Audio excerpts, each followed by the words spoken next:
Salut à tous, c'est Valentin. Je suis ravi de vous accueillir dans le podcast Loop sur le triathlon. Le podcast qui reçoit des triathlètes plus inspirants les uns que les autres. L'objectif est simple, aborder différents sujets avec les sportifs afin d'être inspiré et avoir des conseils sur différents sujets. Dans cette hors-saison, le but est de recevoir des acteurs du sport comme un coach sportif, un préparateur mental ou un nutritionniste par exemple. Et aujourd'hui, dans ce dernier épisode, j'ai le plaisir de recevoir Charlotte Morel, qui est une triathlète avec un très beau palmarès, qui est la cofondatrice de la structure My Tribe Coaching et de l'application iDoSport. J'étais vraiment pas la meilleure, pas la plus rapide non plus, mais le jour de course, c'est vrai que j'arrivais un peu à me transcender, à me dépasser. Une journée illimitée, à un moment donné, quand tu veux tout caler, il faut être quand même bien organisé. Ça a été une phase de ma vie qui a duré quand même 3-4 ans où du coup j'étais vraiment à un poids trop bas et derrière j'accumulais les blessures, les fractures de fatigue.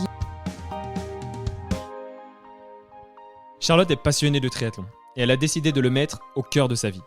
Dans ce podcast, vous allez découvrir l'incroyable parcours de Charlotte avec un début en tant que nageuse puis un passage très rapide sur le triathlon courte distance où elle réalise de nombreuses courses avec de très beaux résultats comme en championnat de France, aux Coupes d'Europe et même en Coupe du Monde. En 2013, elle décide alors de passer sur le circuit longue distance avec une nouvelle fois de très beaux résultats qui viennent s'ajouter à son palmarès. Bref, vous l'avez compris, c'est une triathlète talentueuse, mais ce n'est pas tout. En parallèle de tout ça, elle a cofondé My Tribe Coaching et plus récemment l'application iDoSport.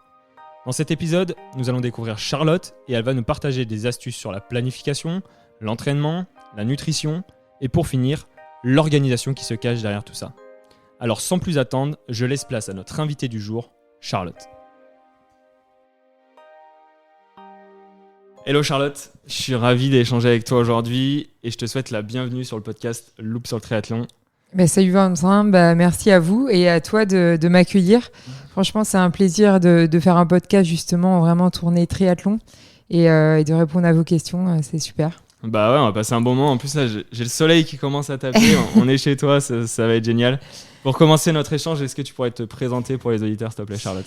Ouais, carrément. Alors, moi, je m'appelle Charlotte Morel. Je suis mariée à Fred depuis 2019. Donc, Morel-Bellobre maintenant. Et donc, du coup, j'ai 34 ans et j'ai commencé le tri il y a 20 ans. Okay. 20 ans tout pile. Donc, j'avais 14 ans. Et je viens de la natation à la base. Donc, je suis nageuse vraiment depuis toute petite. J'ai fait de la compétition en N2. Et ensuite, je me suis mis à la course à pied en passant un petit peu comme tout le monde par les crosses, les crosses des collèges, les crosses UNSS, les crosses académiques. Et naturellement, je gagnais un petit peu toutes les courses. Je suis même allée aux France UNSS en terminant 6e pour ma première participation sans même jamais avoir couru. Okay. Du coup, le petit club de ma ville, je suis originaire de Draguignan dans le Var, m'a recruté par le biais de l'UNSS pour rejoindre un club d'athlètes. Et donc ensuite, naturellement, je faisais de la natation et de la course à pied. Et donc le triathlon, c'était un petit peu comme une évidence puisque natation, course à pied, il manquait que le vélo, sachant que je faisais pas mal de VTT en plus avec mon père qui est un fanat de VTT et de descente donc le week-end. Donc finalement, ça a été un petit peu naturel le passage sur triathlon, quoi. Ok, ouais, donc c'est quand même assez rare des triathlètes sur longue distance maintenant. Après, tu as fait du court distance, mais qui sont nageurs, ça fait plaisir. Parce que souvent, c'est dans le podcast, c'est j'aime pas la natation, je sais pas comment faire et tout. Mais toi, tu pars de là. Ouais, c'est vrai que je pars de là, exactement. Et d'ailleurs, avant de faire du longue distance, donc c'est vrai que j'ai commencé par le court. Je suis arrivée en 2003 au Krebs de Boulouris. Donc c'est un sport-études qui m'a permis de faire de jumeler au mieux le sport et les études justement. Et donc j'ai fait 8 ans au Krebs qui était donc Pôle France Triathlon à Boulouris à Saint-Raphaël. Donc j'ai eu des conditions d'entraînement pour toutes mes années jeunes idéales. Et j'ai pu en parallèle continuer mes études, donc ça c'était vraiment quelque chose qui comptait pour moi en fait. Ok, et tu as réussi à partir de quel âge du coup de relier le sport, on va dire, intense et les études ? C'était à partir de quel âge de ton côté ? Finalement j'avais 15 ans quand je suis arrivée en sport-études et j'ai tout de suite été recrutée par un club de première division donc sur Grand Prix avec Beauvais. Donc j'ai fait 8 ans à Beauvais, finalement j'ai fait mes plus belles années de court distance au club de Beauvais. C'est vraiment un peu mon club de cœur puisque c'est le premier club qui m'a aidé, qui a cru en moi, qui m'a soutenu. Et donc j'ai commencé par le cours, j'ai eu je crois 15 ou 16 titres, je sais même plus exactement, mais de championne de France, de jeunes à espoir, que ce soit sur du triathlon ou du duathlon. J'ai eu plusieurs podiums donc aux France Élite, puisque j'ai fait mon premier France Élite, j'étais encore junior. Et finalement, j'avais mené cette course, je me rappelle, donc à Charleville-Mézières. C'était un de mes premiers M en plus. Et je mène la course jusqu'à quasiment la fin de la course à pied, où je me fais rattraper à l'époque par Marion Laure-Blanchet, qui était en lice pour les Jeux. Et donc, j'avais un point de côté à pied et elle me passe vraiment juste avant la fin de la course. Et je finis 2e sur mon premier championnat de France élite de cours, alors que voilà, j'étais encore toute jeune, j'avais 17 ans. Et donc, voilà, c'est vrai que le cours, c'est... Enfin voilà, j'ai commencé par le cours, ça a été une grande partie aussi de ma carrière, le court distance, j'en ai fait vraiment intensément pendant 10 ans. J'ai fait plusieurs Coupes d'Europe, Coupes du Monde, Championnats du Monde. J'ai été en équipe de France, j'étais à l'armée, donc j'ai été en équipe de France militaire, j'étais soutenue par l'armée pour pouvoir me dédier à 100% au sport de haut niveau, quoi. Ok, et qu'est-ce qui fait que Charlotte Morel petite et cette envie de... Est-ce que c'était vraiment la performance, le résultat, être la première et la meilleure, ou c'était vraiment voir son corps aussi évoluer de jour en jour, progresser? Qu'est-ce qui t'a animé et qu'est-ce qui fait qu'aujourd'hui, malgré tout, tu es encore dans cet esprit de compétition et tu es toujours dans cet univers-là? C'est vrai que c'est pas évident de dire pourquoi j'aime la compétition. Mais ce qui est sûr, c'est que j'ai vraiment le goût de l'effort, l'envie de réussir. Je suis quand même persévérante et déterminée, que ce soit au quotidien, à l'entraînement, même quand l'entraînement devient difficile, j'arrive vraiment à me mobiliser pour continuer à garder l'envie, la motivation, puis surtout l'investissement dans l'entraînement. Ouais. Mais c'est un petit peu aussi, et c'est encore plus décuplé chez moi souvent, le jour de la course, où je suis vraiment quelqu'un je suis une athlète qui arrive à bien performer le jour des courses. Okay. Et j'arrive vraiment à un petit peu décupler mes forces. Alors, c'est pareil, j'ai du mal à dire ce qui se passe vraiment en moi, mais peut-être l'adrénaline, l'objectif, l'envie. Mais c'est vrai que je suis très focus le jour de course et j'arrive souvent à réussir mon objectif. En tout cas, sur les gros événements, c'est vrai que j'arrive vraiment à me mobiliser. Ouais, exactement. Ouais. Et à l'entraînement, même si j'imagine à l'entraînement, ce qui te lead, c'est vraiment l'objectif final, mais tu n'arrives pas à faire les mêmes stats et les mêmes datas que... Oui, exactement. Ça a toujours été ça. Okay. J'ai toujours un peu été... Bon, je suis la moyenne de l'entraînement. Après, voilà, quand on était au Krebs, on s'entraînait énormément. On avait des charges quand même de 30-35 heures régulières chaque semaine, plus les études. Donc, c'est vrai que c'était quand même intense. Et donc, j'étais toujours sur la fatigue et tout. J'étais vraiment pas la meilleure, pas la plus rapide non plus. Mais le jour de course, c'est vrai que j'arrivais un peu à me transcender, à me dépasser. Et, c'est mieux dans ce sens-là. C'est ce qui c'est un vrai sujet quand même. Parce qu'on a quand même, il y a beaucoup de personnes, et même il y en a qui sont passés sur le podcast, ils arrivent bien à l'entraînement, ils passent des trucs, et en compétition, ils n'arrivent pas à se mobiliser. Donc toi, t'es un peu la personne frustrante inverse. Ouais, c'est cool. Mais j'ai du mal à expliquer ce qui se passe et j'aurais du mal à donner un conseil pour arriver à faire ça parce que c'est vrai que ça se fait de manière assez naturelle. C'est assez naturel. Et c'est ça depuis petite ou tu l'as développé, tu l'as vu se développer au fur et à mesure? Quand tu demandes un peu à ton entourage, petite, t'étais comment en compétition? Est-ce que tu te mobilisais plus qu'à l'entraînement ou c'est venu avec le temps?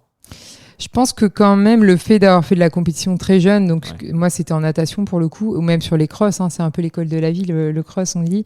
On doit faire sa place au départ, on doit se battre jusqu'au bout, on doit accélérer pour monter une butte. Donc je pense que quand même c'est un peu ce cheminement-là qui a fait que je suis devenue la compétitrice que je suis aujourd'hui sur triathlon. Mais peut-être que ça s'est un peu plus accentué sur le triathlon, effectivement. Ouais, j'imagine. Bon, ça fait beaucoup de sujets qu'on va pouvoir traiter. C'est super intéressant de voir un peu cette vision du sport que tu peux avoir et aussi la différence entre l'entraînement, la compétition. Et puis là, on va le voir, les différents projets dans ta vie. Donc, on va voir si tu es pareil aussi dans le taf, dans tous les projets que tu peux mener au quotidien. Et du coup, ça me permet de lancer un peu le podcast avec une question. C'est peux-tu nous présenter une journée type de ton quotidien, donc comme aujourd'hui ou cette semaine, et puis une que tu pouvais faire il y a 10 ans? Ouais, carrément. Bah, alors, il y a 10 ans, donc c'était très différent. C'est vrai que ma journée si je remonte un petit peu à ces années sport-études, on se levait à 6h du mat, on partait au lycée jusqu'à midi, on allait tout de suite nager de midi à 14h, on mangeait rapidement, puis on avait un deuxième entraînement l'après-midi, et puis on rentrait en fin de journée, on faisait les devoirs, et puis on faisait éventuellement session d'étirement ou de kiné qui était à notre disposition au Krebs. On avait la chance d'avoir un contexte d'entraînement optimal. Donc ça, c'était la partie un petit peu adolescence, puis début de ma carrière sur cours. Après, il y a eu la période où j'ai continué mes études, mais à l'université. Donc j'avais des horaires aménagés en STAPS, mais c'est vrai qu'il y a eu des allers-retours à Nice, plus d'organisation au niveau du temps d'études, hein, forcément. Mais il y a aussi beaucoup de soutien de l'université de Nice qui permettait aussi de faire des cours à distance, tout ça. Ouais. Donc qui finalement me permettait d'organiser mes journées un petit peu différemment, mais d'avoir quand même toujours ce volume d'entraînement de 30 heures par semaine. Mais ça a été un choix pour moi en tout cas, de continuer mes études. Il y a des athlètes qui étaient avec moi qui ont arrêté. Moi, j'ai jamais voulu arrêter, mais on pourra en reparler après. Et puis il y a eu du coup la création donc à la suite de mes études, lorsque j'ai été diplômée de master en entraînement sportif de STAPS, j'ai décidé, et c'était un petit peu ma vocation, je pense aussi, j'ai toujours été intéressée par l'entraînement, j'ai toujours voulu comprendre ce que je faisais. Et donc en 2013, j'ai voulu lancer ma structure de coaching perso. Au début, ça s'appelait Charlotte Morel Coaching. et j'avais quelques athlètes parce que c'était un petit peu ma passion. J'avais envie de transmettre mes connaissances, cette expérience. J'avais envie d'aider les athlètes à atteindre leurs objectifs. Et donc à partir de ce moment-là, c'est vrai que l'organisation de mes journées a un petit peu changé, puisque je dédiais une petite part de mon temps au travail. Ouais. Et j'organisais l'entraînement de mes journées en parallèle, quoi. Donc, mais toujours avec un gros objectif de performance et de haut niveau. Donc c'est vrai que le sport restait ma priorité malgré tout, quoi. Ouais, bah on voit que tu as quand même eu pas mal de projets en même temps, pas mal de changements. Et je sais pas si tu t'en es rendu compte, mais le mot organisation est venu 3 fois. Et du coup, c'est super intéressant parce que justement, je voulais qu'on traite un peu cet aspect-là, de voir comment on peut mener tous ces projets. Même le triathlon, on sait, c'est quand même un sport qui demande d'être très investi. Et du coup, cet aspect organisation, est-ce que toi, tu l'as eu dès petite, ou alors, quand tu nous expliquais un peu ta journée plus jeune, ça t'était imposé, et du coup, tu appréciais ce rythme et tu t'es rendu compte qu'il fallait mettre ça en place? Ou alors, toi, déjà, en toi, tu avais envie d'organiser tout, que ça soit calé et que tu sois sûr de pouvoir tout faire dans ta semaine? Ouais, je crois que j'ai quand même ce caractère-là aussi d'organiser un petit peu tout, de tout gérer, que ce soit assez carré. Je crois que j'étais pas très fun justement sur études parce que tout était bien rythmé, les temps de travail, les temps de repos. Mais bon, voilà, c'est ce qui m'a permis de réussir à tout faire en même temps. Ouais. Et je pense que vu qu'une journée, une journée est limitée, à un moment donné, quand tu veux tout caler, il faut être quand même bien organisé. Ouais. Et je pense que ça, c'est vraiment un conseil que je peux donner même aux auditeurs, hein, dans leur quotidien, faire du triathlon même au niveau amateur, et avoir une vie professionnelle, une vie personnelle et familiale. Il faut vraiment être bien organisé et voilà, un petit peu caler ses temps, ses différents temps pour pouvoir tout faire en parallèle. Et je pense que c'est personnellement, moi, voilà, j'ai fait le choix de jamais délaisser le travail. Alors, est-ce que c'était à tort ou pas pour ma carrière? Peut-être, je ne le saurai jamais. Mais en tout cas, je le regrette pas parce qu'aujourd'hui, je m'éclate vraiment dans ce que je fais. C'est un métier passion et sûrement que j'aurais pas ce métier-là si j'avais pas anticipé un petit peu ma reconversion. Mais je pense que pour arriver à faire tout ça, il faut vraiment avoir de la rigueur au quotidien et ça, c'est voilà. C'est un petit peu le conseil que je peux donner à tous. C'est vrai que certains le mettent déjà en place. On est tous aussi avec plusieurs projets. Souvent, on voit en plus le profil du triathlète. Ça peut être vraiment quelqu'un qu'on croise dans la rue. Ça peut être quelqu'un qui a son entreprise, quelqu'un qui est commercial, etc. On le verra même dans les questions des auditeurs. Il y en a qui font 45-50 heures semaine de travail et qui se disent je vais faire du triathlon et je vais me faire un Ironman. Mais toi, tu mets quoi en place comme outil justement pour planifier tout ça? Est-ce que tes outils ils ont évolué dans le temps? Comment tu gères cette partie-là? Bah, c'est vrai qu'au jour d'aujourd'hui, donc, et ça c'est vrai que j'ai pas répondu à ta question pleinement, puisque mon emploi du temps au jour d'aujourd'hui est encore différent, puisque du coup ma petite société de coaching au début de Charlotte Morel a bien évolué, et quand mon mari Fred Bellobre a arrêté sa carrière aussi à haut niveau en 2015, il m'a rejoint sur ce projet-là, et donc on a créé My Tribe Coaching qui a vraiment bien décollé. On a créé des stages, au début il y en avait 1, 2, puis maintenant il y en a 13 par an, donc ça fait quand même pas mal de temps consacré à l'organisation des stages et puis sur place au quotidien avec les athlètes à la gestion du stage en lui-même. Et en plus de ça, donc comme on s'ennuyait un petit peu, on a créé aussi depuis 3 ans, depuis le Covid un petit peu, on a eu et l'évolution de tout ce qui est matériel connecté, on a eu le besoin donc d'avoir une plateforme d'entraînement, une application qui nous permet de pouvoir suivre nos athlètes MyTribe de manière plus précise. Et du coup, on a ce triple projet-là, puisqu'on a un nouveau iDo Sport App donc, qui est arrivé. Donc, c'est vrai que ça fait beaucoup de projets à la fois. Et donc, mon quotidien aujourd'hui est encore différent de celui d'il y a 5 ans, juste avec la création de MyTribe. Et donc, je pense que, comme tu disais, qu'on soit commercial avec 50 heures par semaine ou nous, avec notre triple projet sportif MyTribe iDo, il faut être organisé au quotidien. Le conseil que je continue d'appliquer d'ailleurs au quotidien, c'est être organisé, c'est-à-dire planifier mes tâches et se garder chaque jour un temps pour son sport, un temps pour soi. Et ça, c'est l'obliger parce qu'en fait, sinon, on se laisse vite dépasser par le travail. Et finalement, on met de côté un petit peu le sport, on repousse au lendemain. Et ça, je pense que c'est l'erreur à ne pas faire. Ouais.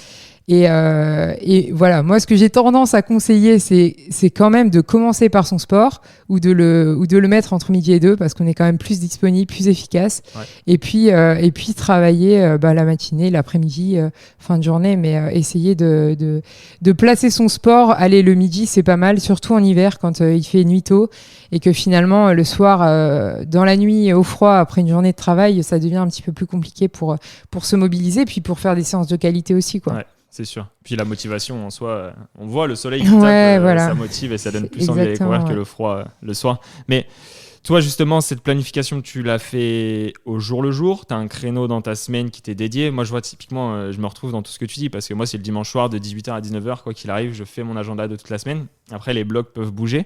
Toi, tu gères ça comment ? À la semaine, au jour, à l'heure ? Enfin, je sais pas. Comment tu gères ça ? Moi, je suis un petit peu comme toi. Je gère d'une semaine à l'autre. Okay. Que ce soit ma planification de l'entraînement ou de tous mes rendez-vous pro, de toutes mes missions professionnelles, mon accompagnement des athlètes, la planification, l'analyse des séances que je fais avec eux. Mais c'est vrai que je m'organise d'une semaine à l'autre. Voilà. Ok.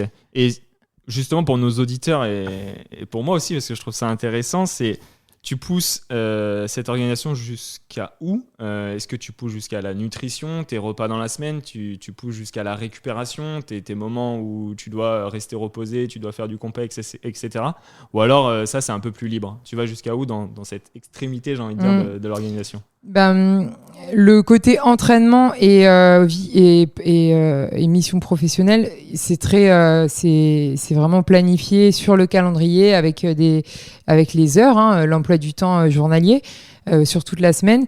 Par contre, l'aspect nutrition et récupération, c'est clair qu'il en fait partie, mais c'est vrai que je me le note pas. Mais j'ai quand même des petites habitudes. Et c'est ça aussi qui est important, c'est peut-être d'avoir, quand on a une vie bien chargée, c'est d'avoir des récurrences horaires. Par exemple, le lundi tous les midis, c'est natation. Et voilà, ça on le sait que le lundi midi, il y aura la piscine et on se pose pas la question de savoir quand est-ce que je vais caler ma séance de natte. Ça évite de la reporter tout simplement. Et moi, personnellement, c'est vrai que le soir, juste avant de me coucher, c'est ce moment-là où je me prends 10-15 minutes pour m'étirer, me relaxer, parce que ça me permet déjà de me retrouver moi, d'un petit peu me déconnecter. J'évite de prendre mon téléphone juste avant de dormir. Et c'est le moment où je m'étire, où je prends soin de moi. Et ça me permet aussi de chaque soir faire mes étirements. C'est important pour la récupération. Et ouais. Et donc pareil, le Compex, en général, c'est ce que je fais juste avant de me coucher. Okay. C'est un peu le moment que moi je m'accorde, mais après, encore une fois, ça c'est à chacun de déterminer quel est le bon moment pour lui. Mais je trouve que le faire juste avant de se coucher, ça permet de se retrouver, de se détendre, de se relâcher et d'avoir un endormissement aussi qui est plus facile. Donc c'est intéressant. Et après, pour la nutrition, ça c'est... au-delà de l'aspect sportif et performance, c'est aussi un aspect de santé, tout simplement. C'est sûr. Et de bien-être et d'équilibre. Et du coup, moi, c'est vrai que ça a été toujours un sujet qui m'a énormément intéressée. J'ai d'ailleurs fait un double master en STAPS avec un master en nutrition, activité physique et santé, parce que c'était vraiment, ça fait partie de l'entraînement, c'est une partie indissociable même de la performance. Et donc, je fais attention à mon alimentation au quotidien, à manger équilibré, à avoir tous les macronutriments dont j'ai besoin, les minéraux, à avoir une alimentation de qualité. Mais je ne suis pas omnubilée par ma nutrition, à peser au grammage près ce que je vais manger. Et je garde aussi des moments de plaisir, de convivialité avec mes amis. Je ne me frustre pas, je ne me restreins pas parce que je pense que c'est pas forcément la bonne solution à long terme en tout cas.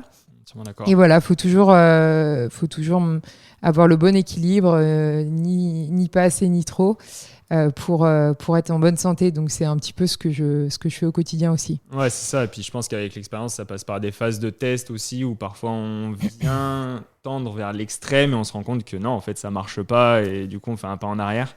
Mais je pense qu'on a toujours ce petit sentiment de vouloir essayer quand même d'être un peu plus drastique, de se dire ça va pousser à la performance. Est-ce que toi, ça t'est arrivé ça ?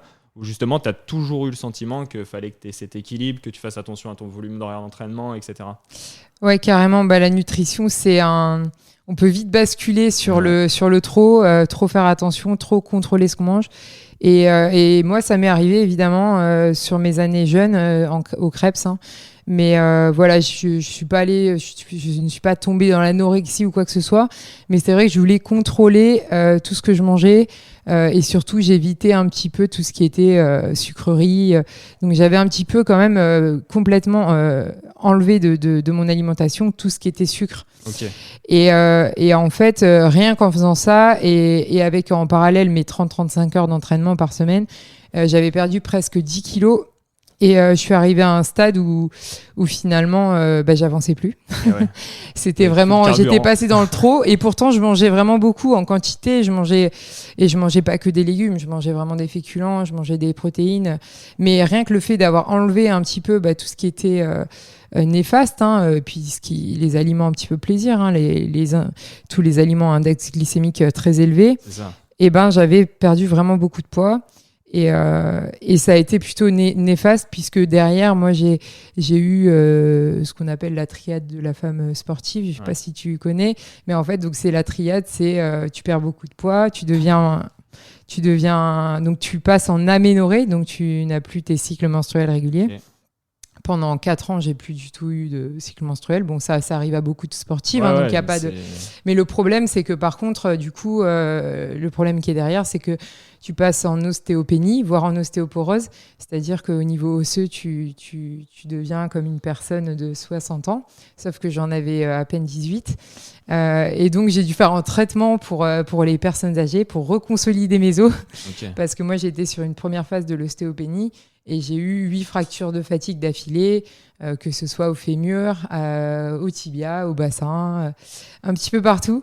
Et du coup, c'est vrai que ça a été une phase de ma vie qui a duré quand même 3-4 ans, enfin de ma carrière même, où du coup, j'étais vraiment à un poids trop bas et derrière, j'accumulais les blessures, les fractures de fatigue et à chaque fois, je m'arrêtais 3 mois parce qu'une fracture de fatigue, c'est une fissure d'un os, mais qui demande un arrêt complet de la course à pied notamment. Donc ça fait jamais plaisir quand on est en pleine préparation, mais voilà, c'est vrai que donc c'est pour ça que je dis bien que trop se restreindre, c'est pas la bonne solution. Ouais, c'est ça. Et sur le long terme, c'est vraiment très néfaste pour le corps. Ouais. Alors des fois, on est toujours là à vouloir optimiser 1 kg, 2, ouais, ok. Et bien sûr, il faut faire attention. Même maintenant au quotidien. quand j'ai un objectif, j'essaie d'avoir un poids de forme optimal.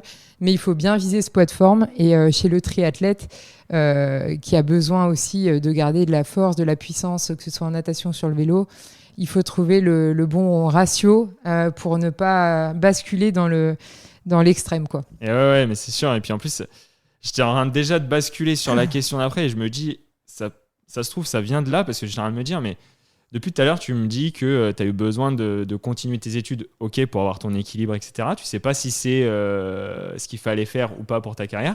Mais par contre, tu avais vraiment ce besoin de comprendre comment tu t'entraînais, de comprendre pourquoi tu mangeais ça, etc.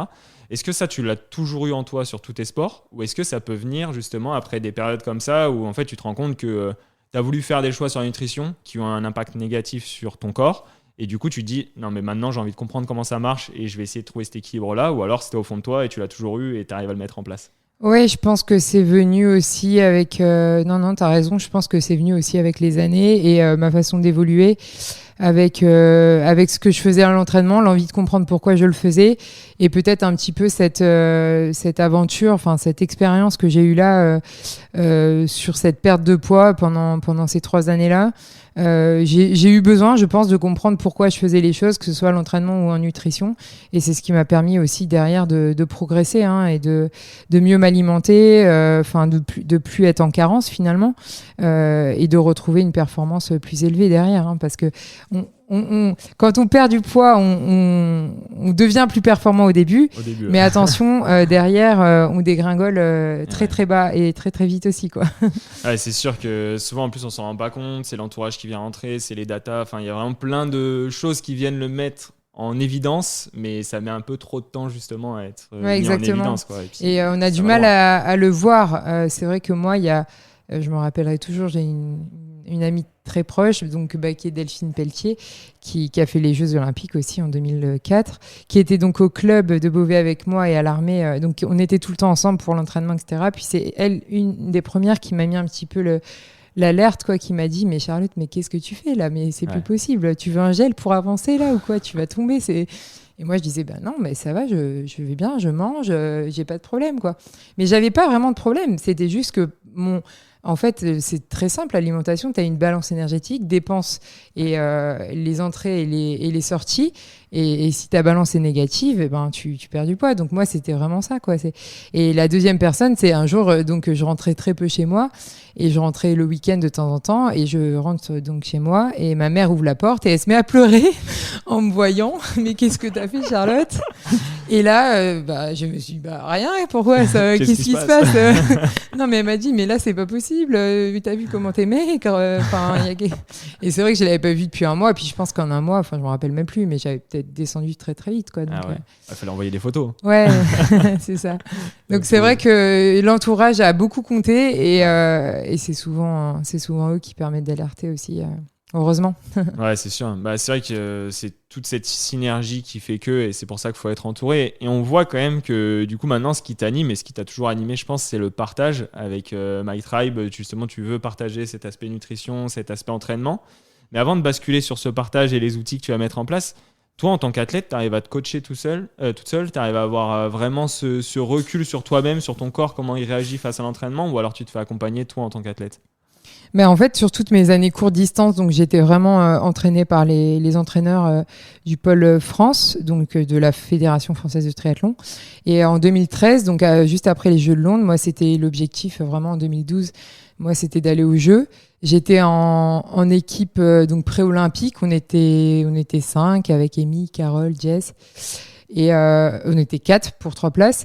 Et justement, j'ai eu une fracture de fatigue. J'ai pas pu courir pendant 3 mois et demi. Donc, j'ai même pas fait les courses de sélection. Et puis voilà. Bon, après, voilà, ça aurait été compliqué pour moi. Mais vraiment, là, c'était fini avec cette blessure en plus. Ouais. Et donc, du coup, en 2013, j'ai décidé de passer sur longue distance. Et à partir de ce moment-là, c'est moi qui me suis entraînée toute seule. Donc, je suis sortie du système fédéral. Okay. Et c'est l'année aussi où j'avais fini mes études et où je pense que voilà, j'étais prête à m'entraîner. J'avais les connaissances. J'avais aussi l'expérience de ce que j'avais vécu et j'avais envie de tenter l'aventure. Et c'est aussi à ce moment-là où j'ai décidé de me mettre sur longue distance parce que ça correspondait mieux à mes qualités physiques qui était le vélo, où finalement, moi, j'ai commencé par la nat course à pied, mais j'avais plutôt un point fort vélo. Et j'avais aussi des qualités de résistance et d'endurance, quoi. Donc, finalement, j'avais un profil qui était plus sur le longue distance. Et donc, j'ai commencé à m'entraîner en 2013 et j'ai fait toutes mes courses d'Ironman en me préparant moi-même. Okay. Et donc, j'ai fait Nice en 2018, 3 fois l'Ambraman, où j'ai fait 3 podiums. Et je pense que voilà, ça a bien fonctionné, vraiment. Et je me suis plus blessée. Et surtout, j'ai eu des performances qui ont vraiment augmenté d'année en année, même sur Ironman. Alors, ce qui m'a un peu freiné, c'est le Covid. Ouais. Et puis, les projets pro qui ont pris la suite. Et finalement, depuis le Covid, je me suis plus jamais réalignée sur un Ironman. Mais voilà, de 2013 à 2019, je me suis entraînée moi-même avec Fred, qui avait toujours un regard extérieur hyper important, parce que s'entraîner seul, c'est pas évident.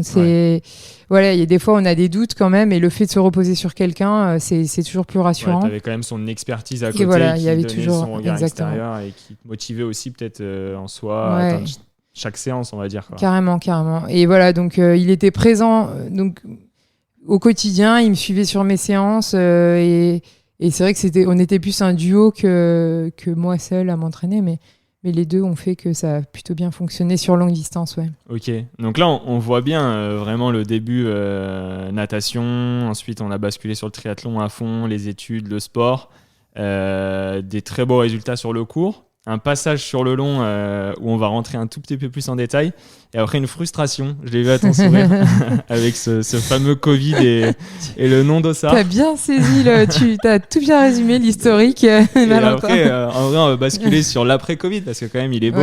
On est là, t'as 3 beaux projets aujourd'hui quand même qui te lead au quotidien. Et cette bascule sur le long, comment tu l'as vécu en termes de volume horaire? De toute façon, j'imagine que c'était à peu près similaire. Mais par contre, ton corps, comment il a agi mentalement, comment tu te sentais, sachant que maintenant c'est toi qui t'entraînais toute seule. Cette phase-là, elle a été très compliquée pour toi, ou alors la bascule s'est fait naturellement? Et tu arrives à expliquer pourquoi justement cette bascule se fait naturellement? En fait, quand je suis passée sur long, finalement, le volume horaire que j'avais à l'entraînement, il n'a pas changé. C'est juste plutôt la répartition des sports qui a été forcément réorientée. Mon objectif, ça a été vraiment de maintenir mon niveau natation. Mais vu que c'était une qualité, mon point fort, j'ai pas essayé de progresser sur cette discipline-là. Donc, je gardais 2-3 séances par semaine seulement, alors que j'étais à 6-7 avant sur courte distance. Mais par contre, c'est vraiment le vélo, la partie vélo, puis la partie course à pied qui a changé, que ce soit en termes de volume ou de contenu. Et ça s'est fait assez naturellement. Le fait de m'entraîner moi-même, j'ai aussi pu expérimenter mes convictions et les faire évoluer en fonction de ce que j'ai ressenti ou j'ai effectué à l'entraînement et en compète. Et finalement, je pense que finalement, depuis le début, j'aurais pu me lancer sur le triathlon, sur longue distance. Avant, on avait l'habitude de faire une carrière de court et puis de passer ensuite sur longue distance. Maintenant, heureusement, les jeunes qui ont des prédispositions sur long, ils vont directement sur long. Et voilà, à mon époque, moi, je suis très content d'avoir fait du court avant, mais je pense que finalement, mes qualités, elles étaient plutôt vraiment sur longue distance, quoi. Ouais, c'est sûr. C'est pas trop le même, on va dire, physique, le même effort aussi. C'est vraiment 2 sports différents. Exactement, c'est vraiment des qualités différentes. Ouais. C'est vrai que même quand tu cours très très fort sur 10 ou même sur 5, parfois en fait pour aller chercher la gagne sur le court, c'est bien plus compliqué que ça, quoi. C'est comme un coureur de 10 bornes ou de 5000 sur piste et puis un marathonien. Finalement, c'est la même discipline, c'est l'athlétisme, la course à pied, mais c'est pas du tout le même effort, quoi. Ouais, c'est sûr. Bon, en tout cas, des beaux résultats qui ont eu lieu sur le long et cette frustration, du coup, le Covid. Mais en tout cas, voilà, c'est vrai que le long, ça a été aussi un autre état d'esprit. C'était aussi vraiment courir pour soi, se retrouver soi-même, faire un effort personnel et aller un petit peu au fond de soi-même sur les compétitions que j'ai pu faire.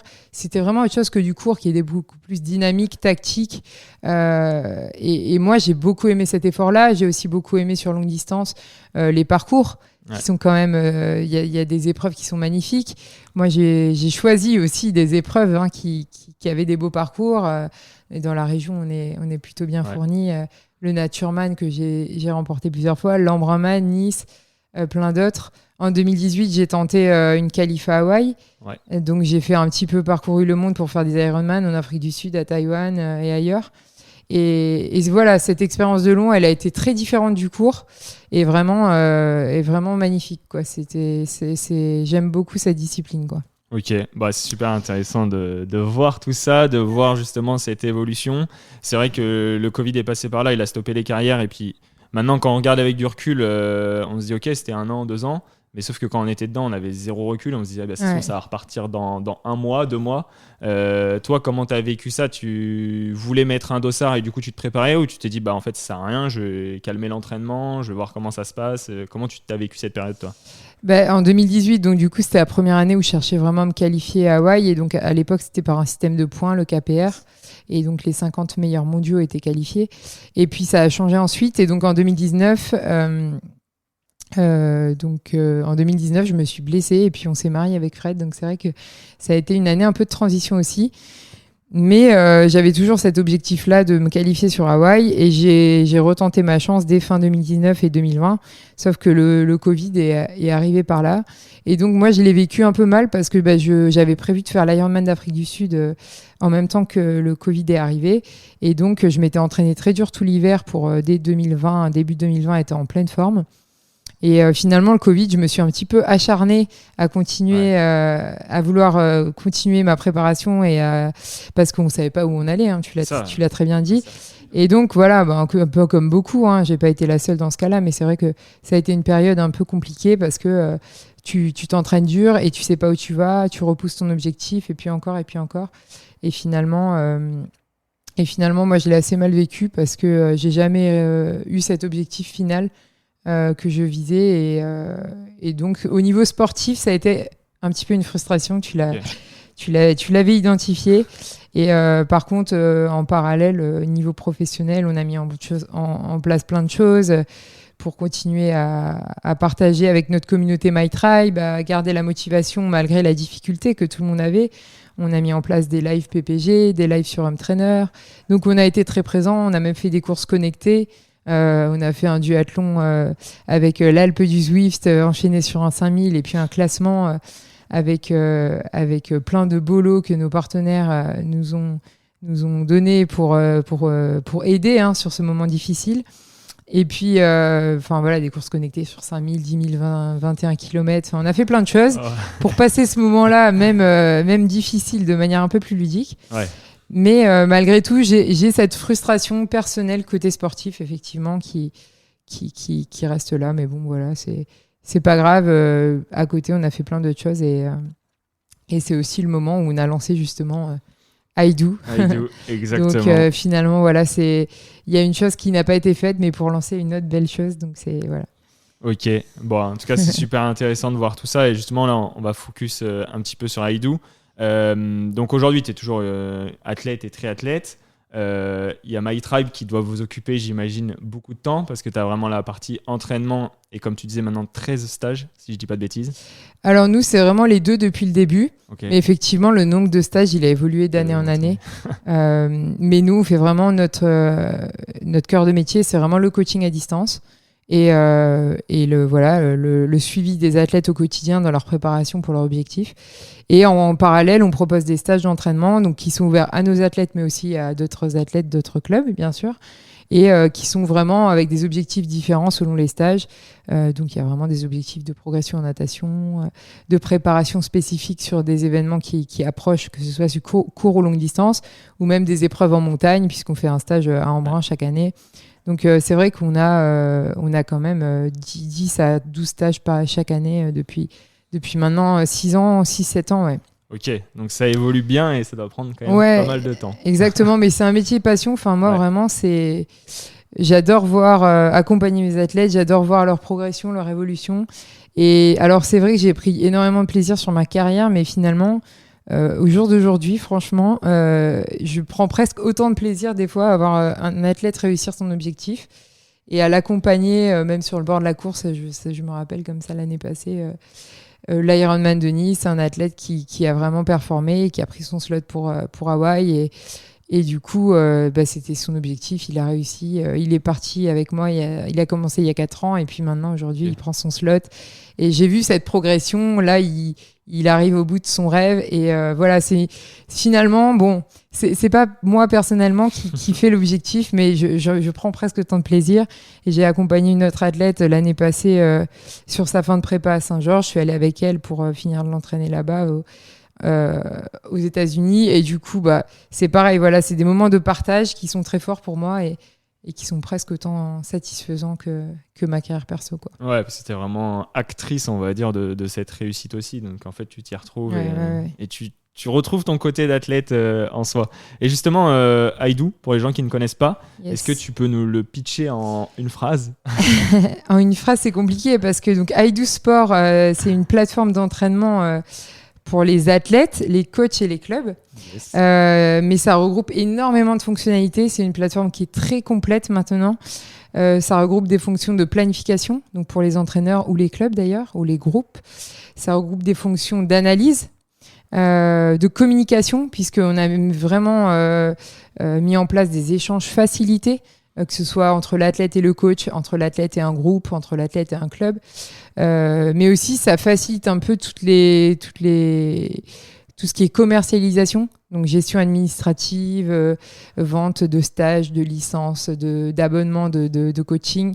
Et ça permet d'avoir un petit peu un gain de temps sur ces parties automatiques, un petit peu administratives qui sont, voilà, et de gagner du temps sur ces parties-là pour vraiment passer plus de temps sur finalement ce qui est notre passion à tous, notre cœur de métier, qui est l'entraînement, que ce soit pour un coach ou un club. Ok, donc du coup, ma question c'est pourquoi avoir créé ça? Est-ce que le début c'était on avait envie de lancer une entreprise autre et du coup on s'est mis sur une feuille blanche et on a trouvé ce projet? Ou alors ça venait vraiment d'un besoin premier et une volonté d'avoir des outils performants pour vous? Ça part d'où en fait ce projet? Eh ben, alors en fait, nous, on a eu vraiment ce besoin-là personnellement pour MyTribe, et on a recherché un petit peu une application qui réponde à toutes nos exigences. Et finalement, on n'a rien trouvé qui soit complet et qui corresponde vraiment à nos besoins de tout en un, avec à la fois la planification, l'analyse, la communication et la commercialisation. Et donc, on s'est lancé un petit peu dans le fou défi de créer du coup la plateforme dont on avait besoin. Et puis, on a eu la chance de rencontrer notre associé Boris, qui a été passionné par le projet et avec qui maintenant on a co-développé Aïdou depuis maintenant 3 ans, quoi. Donc okay. L'aventure et voilà, après c'est une évolution sans fin, puisque les technologies évoluent très vite, les besoins de tout le monde continuent d'évoluer, bien sûr, et puis nous-mêmes, nos propres exigences qui sont très élevées, pour les satisfaire pleinement, on est constamment en train d'avoir de nouvelles idées, de nouvelles envies de développement et de nouvelles fonctionnalités pour l'application, quoi. Ok, et justement un athlète, un entraîneur qui écoute le podcast, je le sais parce que je suis aussi utilisateur de l'application et ça fonctionne très bien avec notre entraîneur. Quel est son intérêt? Pourquoi il doit venir se mettre dessus? Est-ce que ça a vraiment simplement, on va dire, un aspect planification? Ou alors, justement, il y a un suivi de la data, il y a un suivi de la charge. Comment aujourd'hui l'athlète qui écoute ce podcast se dit en fait, c'est pour moi cet outil, il faut que j'utilise et ça va m'aider dans mon atteinte d'objectifs, quoi. C'est marrant parce que nous, on a réuni dans cette application déjà toute notre expérience personnelle, nos besoins, que ce soit en tant qu'athlète de haut niveau pendant 20 ans, donc nos besoins en termes de data, mais aussi nos besoins en termes d'entraîneur, puisque ça fait depuis 7 ans qu'on est entraîneur d'athlètes amateurs, qu'on a aussi un club avec plus de 150 licenciés. Donc on a réuni vraiment tous les besoins que l'on a au quotidien en tant qu'athlète ou entraîneur ou gestionnaire de club dans cette application. Et c'est marrant parce que la semaine dernière, donc on était en stage MyTribe justement, et donc une athlète découvre l'application et elle me dit mais comment les coachs font pour ne pas entraîner sur Aïdou? C'est dingue ce que vous avez créé. Il y a tout qui est centralisé au même endroit. Et je dis, bah oui, je ne sais pas comment les coachs font pour entraîner. Non, mais c'est vrai qu'on a essayé de tout réunir et de manière très poussée. Enfin, voilà, il y a effectivement beaucoup de data puisque tu as tous les indicateurs, toutes les données de puissance, fréquence cardiaque, cadence, fatigue ressentie, même l'altitude, enfin toutes les données un petit peu qui sont collectées et qui permettent aussi d'avoir un indicateur de forme, de fatigue, une prévision du niveau de performance qui est prévu sur l'application. Donc en termes de data, il y a vraiment quelque chose de poussé. Toutes les statistiques sont visibles par l'athlète et le coach. Mais c'est des statistiques qui sont compréhensibles de tous aussi. Ouais. Parce que on a voulu aussi simplifier la compréhension de l'analyse et pas avoir des courbes qui sont très difficiles et complexes à être compris de tous, quoi. Ok, et sans rentrer dans le détail technique, est-ce qu'on va peut-être perdre du monde, mais sur l'aspect vraiment fatigue, tu vois, les petits indicateurs que vous avez mis en place, ouais. Pour que l'athlète il comprenne bien s'il utilise l'application ou si demain il va vouloir l'utiliser, jusqu'à où il doit aller lui dans justement l'explication de sa séance. Est-ce que c'est important pour lui de dire la fatigue ressentie sur toutes les séances ? Est-ce que c'est important pour lui de vraiment synchroniser toutes ses séances natation, etc. Ouais. Ou alors en fait c'est un équilibre global et vous venez faire une moyenne ? En fait, sur iDo, ça peut aller très loin, l'analyse de la fatigue. Il y a 3 types de fatigue qui sont prises en compte. Il y a la fatigue ressentie au quotidien, donc, qui est notée par l'athlète. Il y a la fatigue à court terme, donc sur 7 jours, et la fatigue à long terme. Et donc ça, c'est déterminé grâce à la charge, que ce soit la charge prévue et la charge réalisée. Et donc, au plus l'athlète va noter que ce soit la fatigue ressentie au quotidien, ou la difficulté perçue sur une séance, donc qui représente la charge réalisée grâce à l'échelle de RPE, au plus la courbe, donc on appelle ça PMC, donc Performance Monitoring Chart, qui est la courbe du niveau de performance, va être précise. Okay. Parce que iDo, c'est une des seules applications qui permet de prendre en compte à la fois la charge prévue et la charge réalisée. Donc la charge prévue, c'est celle qui est estimée qui est prévue par l'entraîneur. La charge réalisée, c'est celle qui est déterminée en fonction de la fréquence cardiaque, de la puissance de la séance ou de l'échelle RPE, donc de la manière dont l'athlète a noté la difficulté perçue sur la séance. Et grâce à ça, plus la fatigue ressentie au quotidien, qui prend en compte le stress, les courbatures, la qualité du sommeil, même voilà, s'il est en forme ou pas en forme, on va évaluer un niveau de performance et un niveau de forme qui va être variable. Okay. Donc ça prend en compte vraiment beaucoup de paramètres. Et si l'athlète remplit toutes ces données, il aura un niveau de performance qui sera très précis. Ok, on voit que c'est très complet. L'athlète, il doit être aussi acteur de tout ça. Donc, on le voit bien, vous sensibilisez quand même là-dessus. Mais c'est vrai que c'est intéressant que l'athlète et le coach aient vraiment cette vision. Et je me demande toujours quand est-ce que je vais mettre le 10 sur 10 en difficulté. Parce qu'on essaye de le garder quand même pour pas le mettre, mais parfois on a envie, quoi. Et sur cette partie vraiment fatigue, est-ce que vous prenez en compte le fait que ce soit un athlète masculin, un athlète féminin, justement avec les cycles, comme on a pu dire au tout début du podcast, ou alors c'est trop compliqué pour vous sur la partie application ? Moi, ça me tenait à cœur d'introduire le cycle menstruel chez les femmes et la prise en compte du niveau de fatigue par rapport au cycle menstruel, parce que au quotidien, moi, je l'ai toujours vécu à l'entraînement. Et donc, c'est pareil, c'est encore une fois, on demande à l'athlète de participer et aux athlètes féminines de participer sur cette notation. Mais si elles notent les phases où donc elles ont leur cycle menstruel et leur niveau de fatigue à ce moment-là, ça permettra vraiment à leur entraîneur d'aménager leur entraînement en fonction de ça et de voir le niveau de performance et le niveau de forme évoluer grâce à ça aussi. Et c'est un paramètre qui est indispensable à prendre en compte sur la planification, quoi. Et toi, du coup, tu penses justement que cet aspect-là, vous arrivez vraiment d'un point de vue data à voir que ça a un effet sur les athlètes au quotidien. Ouais, donc en fait, il faut le suivre. Mais de plus en plus, ça se démocratise quand même, ces sujets. Oui, bien sûr. C'est vrai qu'il y a 10-15 ans, on n'en parlait pas, franchement. C'est ça. Et puis heureusement, maintenant, ça devient quelque chose d'assez... Voilà, on en parle assez naturellement et il n'y a pas de tabou par rapport à ça. Ouais. Merci à toi pour cette présentation générale et technique de l'outil iDo. Maintenant, on voit que c'est vraiment à l'athlète et au coach de prendre en main cet outil.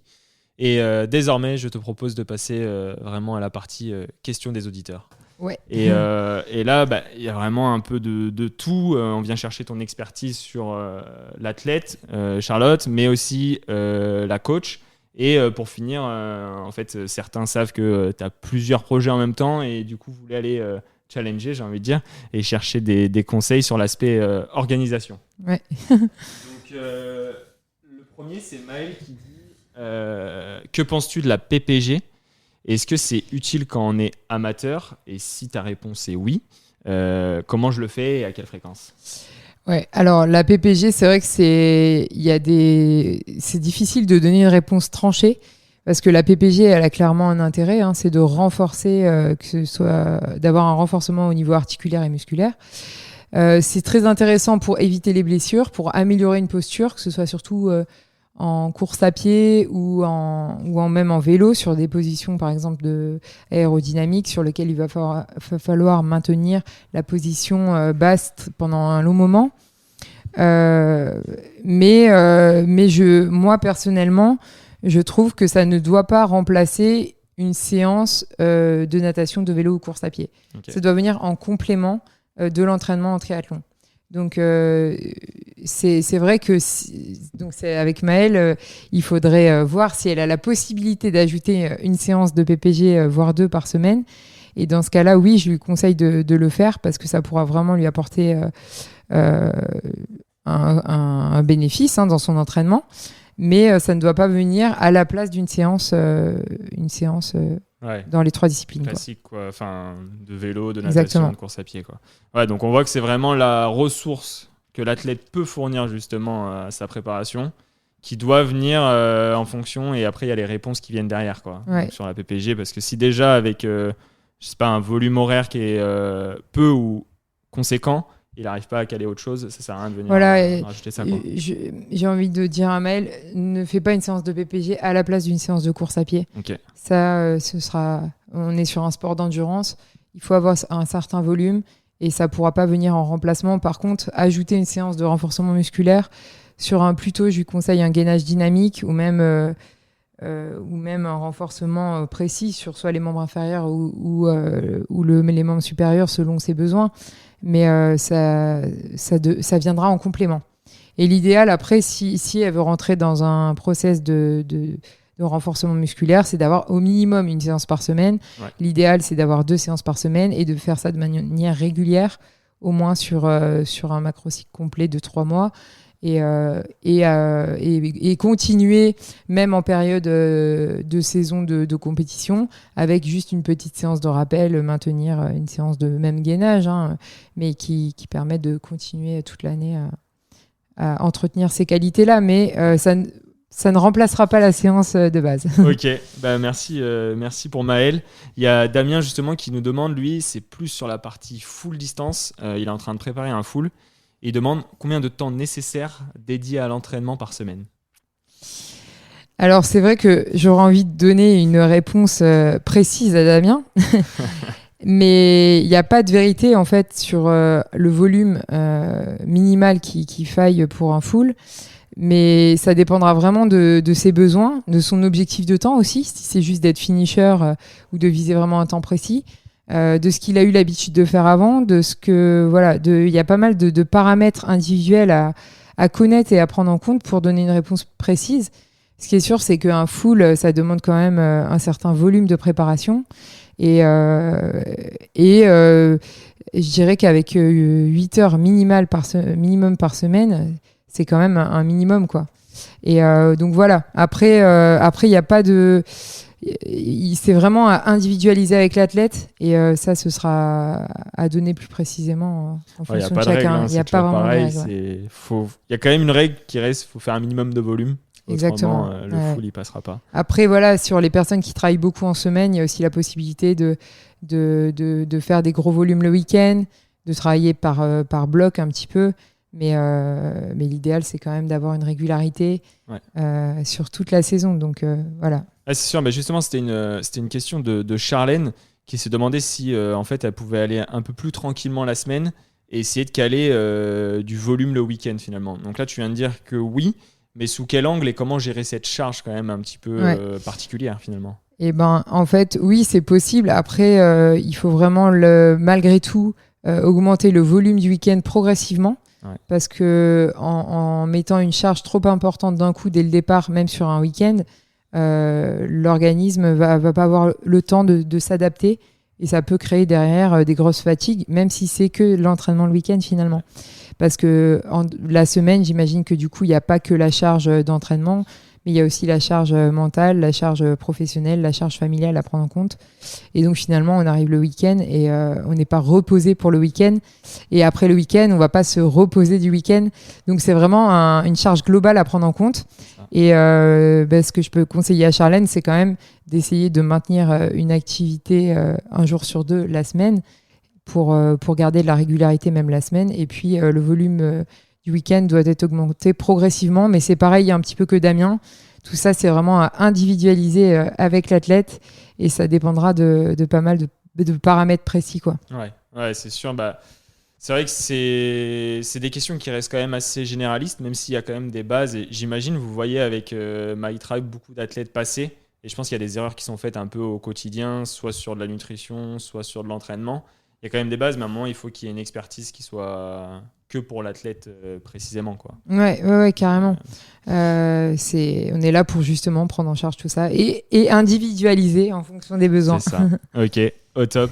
Une petite question d'Arnaud qui finalement en fait il est commercial, il passe beaucoup de temps sur la route la semaine et lui son défi aujourd'hui c'est de se demander comment il met en place une récupération efficace, si c'est possible.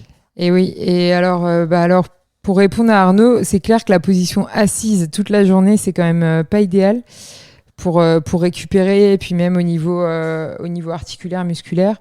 Donc déjà, j'imagine que c'est quelque chose qu'il applique déjà, mais faire des pauses régulières pour se dégourdir, marcher sur ces longs trajets, c'est important. Et puis il y a un petit peu le quotidien qui va être important. Donc du coup, bien s'hydrater, bien dormir, ça c'est vraiment deux choses qui pour lui doivent être intransigeantes, quoi. Enfin, il doit vraiment s'y tenir.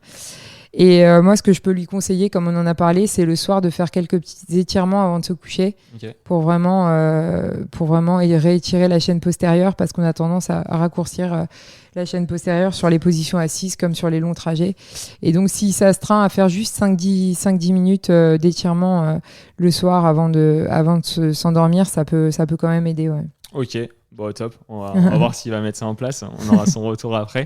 Et la dernière question d'un de nos auditeurs, donc c'est Marcel, qui dit quels sont les 3 plus gros points à mettre en place pour s'organiser. Donc que toi, tu peux mettre en place de ton côté et que tu estimes vraiment important et qui aujourd'hui t'a fait un peu ce retour d'expérience et tu te rends compte que sans ces points-là, tu as du mal à en fait venir tout caler dans sa semaine. Ouais, carrément. Du coup, c'est vrai que l'organisation, c'est encore le mot qui revient du coup. Ouais. Et effectivement, quand on a une semaine chargée, c'est la base, j'ai envie de dire. Donc moi, les 3 conseils que je peux lui donner, c'était d'avoir une récurrence dans l'entraînement. Donc se fixer des heures d'entraînement chaque jour, chaque semaine qui reviennent. Ça peut aider dans l'organisation quand même pour fixer ses rendez-vous pro, perso en parallèle. S'entraîner le matin ou entre midi et 2. Enfin, personnellement, je trouve que c'est une bonne stratégie et en général, c'est plus facile. Et les entraînements sont de meilleure qualité et même le travail est de meilleure qualité. Je pense qu'on est plus disponible après l'entraînement. On est bien éveillé, on est bien alerte. On a le cerveau qui tourne bien, comme on dit. Donc, c'est quand même intéressant aussi, même dans le travail, je pense. Et la 3e chose aussi, c'est des fois se reposer aussi sur les conseils d'un professionnel, donc d'un entraîneur diplômé.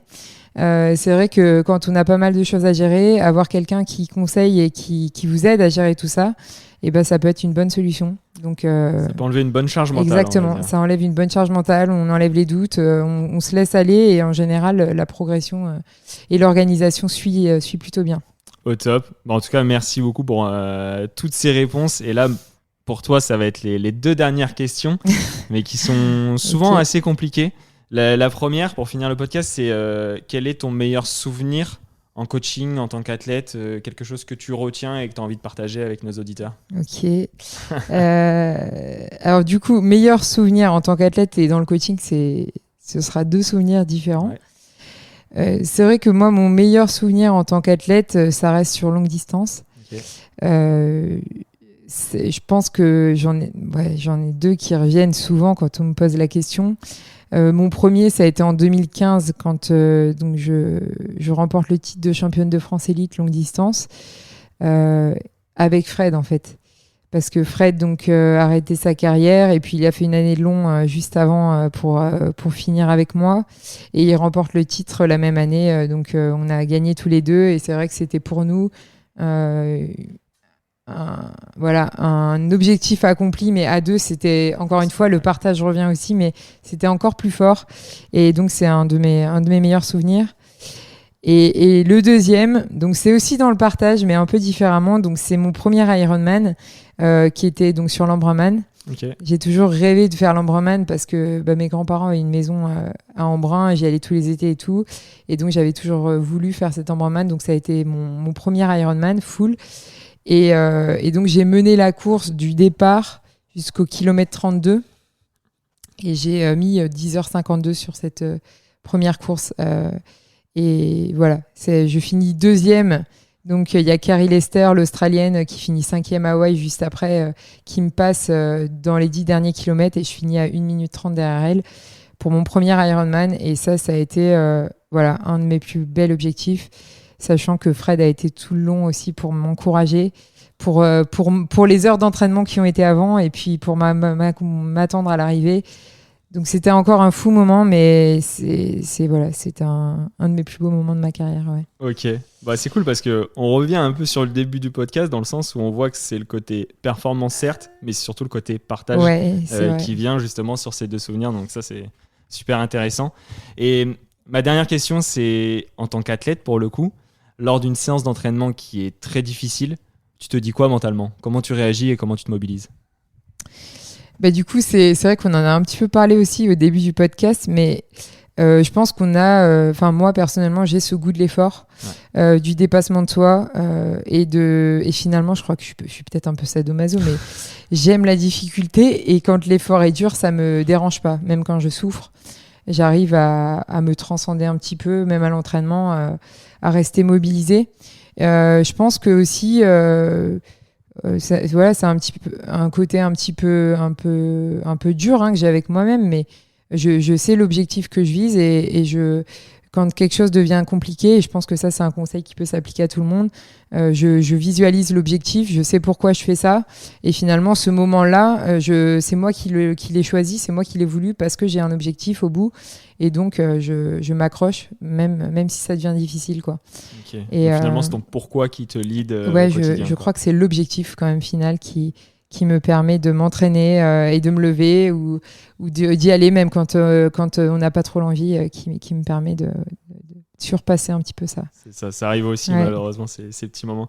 En tout cas, merci pour tout, merci pour ce partage, c'était un super moment. Maintenant, on va en profiter, il fait super beau pour aller faire un footing, mais en tout cas, c'était très cool.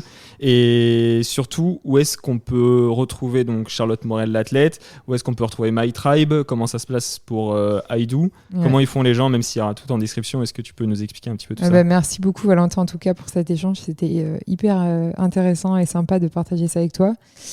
Alors, Charlotte Morel, l'athlète, elle est toujours là, mais de manière différente, parce que c'est vrai que moi, maintenant, je fais les courses toujours à fond, parce que j'adore ça, mais avec moins de temps à consacrer à mon entraînement, donc plutôt dans l'esprit toujours de partage avec ma communauté. Donc, je serai au Marathon de Paris dans quelques mois, avec quand même un objectif passé sous les 3 heures, donc je m'accroche quand même encore un peu. Et puis My Tribe, c'est My Tribe Coaching, donc où vous nous retrouvez facilement sur Internet ou sur les réseaux sociaux. Et donc I Do, la plateforme maintenant à ne pas manquer, puisque tout le monde le dit, comment fait-on pour se passer d'I Do ? Et du coup, que ce soit pour les coachs ou les clubs, vous pouvez nous retrouver sur idosport.app. Ok. Et n'hésitez pas, voilà, si vous voulez tester l'application, si vous êtes curieux, si vous avez des questions, ou même si vous êtes athlète et que vous souhaitez vous lancer, il y a des solutions aussi sur la plateforme pour vous entraîner en solo. Donc voilà, en tout cas, merci encore pour cet échange et je suis ravie de partager ça avec des passionnés du triathlon comme on l'est tous ici. Et ça va être cool aussi de partager du coup un footing maintenant ensemble. Carrément, ça va être une autre histoire, on va dire. Bon, en tout cas, merci beaucoup. Et puis, de toute façon, tout ça sera retrouvé en description de l'épisode. Et à très vite. Ciao, merci ciao. Valentin, salut. Merci d'avoir écouté cet épisode jusqu'au bout. Je compte sur vous pour me donner votre avis. Personnellement, j'ai adoré découvrir Charlotte et je suis inspiré par sa carrière de sportive et aussi ses multi-projets où elle se challenge au quotidien. Pensez à noter le podcast sur les différentes plateformes d'écoute. Merci beaucoup les sportifs et à très vite. Ciao!